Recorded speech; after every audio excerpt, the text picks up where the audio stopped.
Hey everyone, it's Xant. Recently I've been really caught up playing that new Fire Emblem game, so I'm sorry for not uploading as much. Anyways, a new content patch just got announced, which means another one of my discussion videos on it. Now, the new event that we're getting, the Golden Ace, is available on the 3rd, which is tomorrow, and it'll be at 8 PM PDT, much like every other patch that we get. Now, I should point out that the Azure MS event that we have on right now was actually extended to the 4th due to maintenance and other things, so this will actually be the first time that we have 2 overlapping events, which is pretty cool. And on that note, we got some nice rewards, as an apology for the maintenance anyways. In case you didn't notice, my Haro chip count actually bounced back very nicely.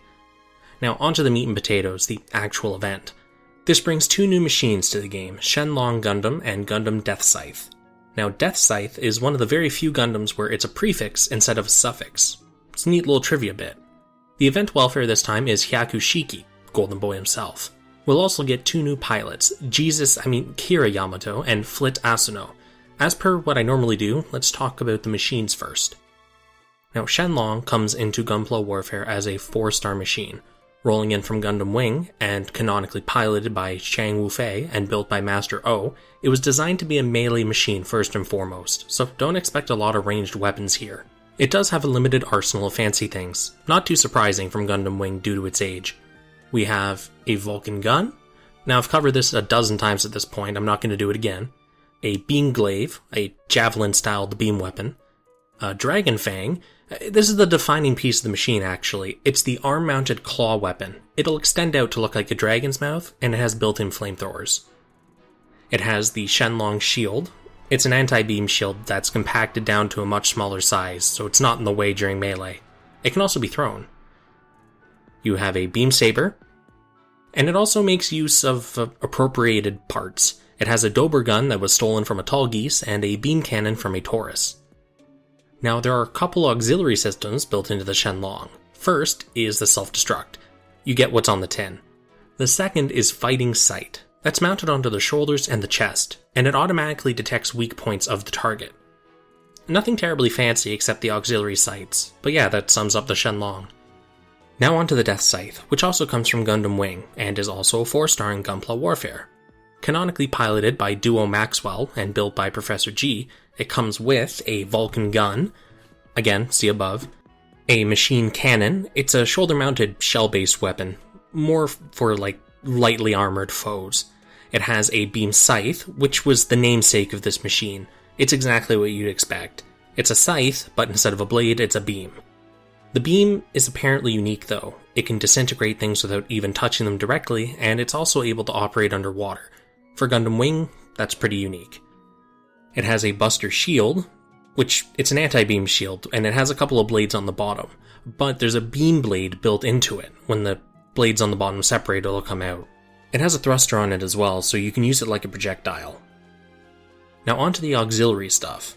Much like Shenlong, Deathscythe also has a self-destruct system, but more importantly, it comes with a hyper jammer. This releases particles from the backpack, and these particles jam radar and cameras, those kind of things. The Deathscythe itself is wholly unaffected, so it makes this Gundam more or less invisible. Now, with those 2 gacha machines covered, let's talk about the welfare. The Hyaku Shiki hails from Gundam Zeta and ZZ, piloted by Char Aznable, who was going by Quattro Bagina at the time. It eventually ended up being piloted by Bicha Oleg, but Char is more recognizable. Anyways, this Golden Boy was developed by Anaheim Electronics to be an original, transformable mobile suit. But due to issues, they scrapped the idea, and the prototype was eventually stolen, surprise, by the AEUG and developed into the Hyaku Shiki. Now, let's talk about the things that the Golden Boy brings to the fight.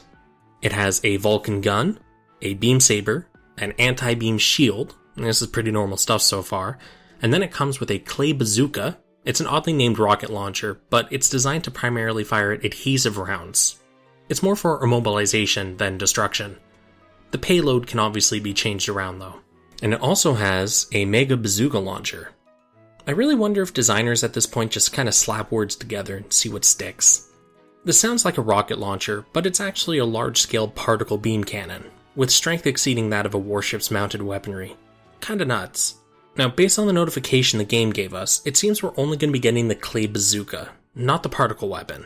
Maybe it's an EX skill? We'll find out.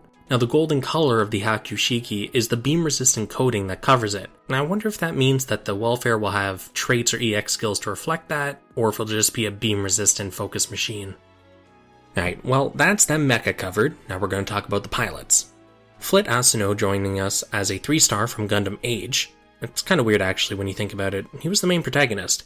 At least that's my understanding of him, I never watched Age. This seems to be his youngest appearance, so I wonder if they'll be adding his more adult forms down the line. Age takes place during the AG, Advanced Generation era, which we haven't really had additions for yet, outside of the 2 machines that came at launch, so this is a nice change, instead of being buried in seed content from the last few events.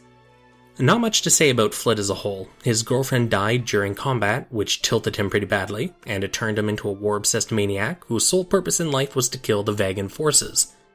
Bit of an overreaction, I think, but whatever drives the plot, am I right? And finally, Kira Yamato joins as a 4-star. Now this is his Earth Forces appearance from very early on in Seed. I really thought that they'd make this one a 3-star, but I guess it's too lucrative not to. Now the joke of him being Jesus is that, by the end of Seed and Destiny, he survived 1 point-blank self-destruction detonation, 1 nuclear particle cannon blast, and 1 point-blank nuclear reactor explosion. Out of all of this, he really only comes out with minor scrapes, scratches, and sometimes a broken arm. The hell is he made of? Anyways, much like Flit, I wonder if we'll see his more adult forms added later.